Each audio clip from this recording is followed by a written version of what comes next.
এই পৃথিবীতে বাড়ি গাড়ি টাকা পয়সা ধন দৌলত সবকিছু করেছো প্রিয় বন্ধু তুমি, কিন্তু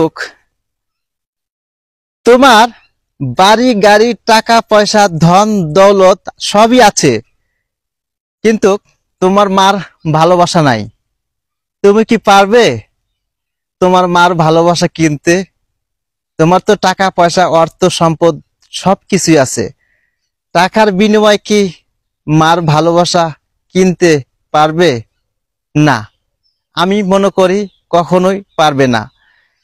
যখন তোমার মা বাবা তোমাকে কষ্ট করে মানুষ করছে, যে ভালোবাসা তোমাকে দিয়েছে, এই ভালোবাসা পৃথিবীর কোনো মানুষ তোমাকে আর কখনো দিবে না। আর তুমি তোমার মার চেয়ে তোমার বাবার চেয়ে ভালোবাসা আর কোথাও পাবেও না।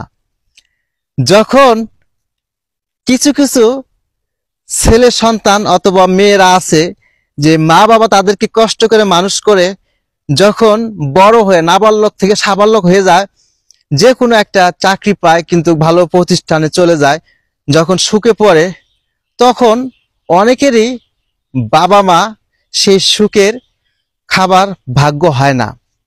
সেই সুখের সংসারে যে খাবে সে ভাগ্যটা হয় না।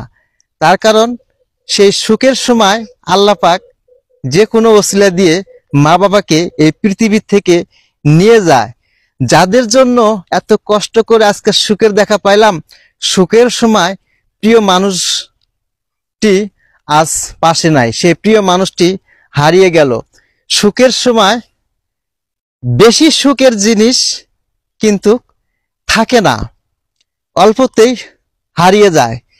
এই জন্যে এই পৃথিবীতে আপনি আমি যতদিন বেঁচে থাকবো, যতটুকু সময় আল্লাহ পাক বেঁচে রাখবে এই পৃথিবীতে, সব সময় মা বাবাকে ভালোবেসে যাব, মা বাবার মনে কষ্ট দেব না। এই দুনিয়া ছেড়ে কখন কে চলে যায়, এর জন্য আল্লাহ পাকের কাছে আমরা সব সময় বলবো যে আল্লাহ পাক আমার মা আমার বাবাকে সব সময় ভালোবাসার তৌফিক দিও এবং সম্মান দিয়ে কথা বলার তৌফিক দিও। সবাই আমরা মা বাবাকে ভালোবেসে যাব। সবাই ভালো থাকবেন।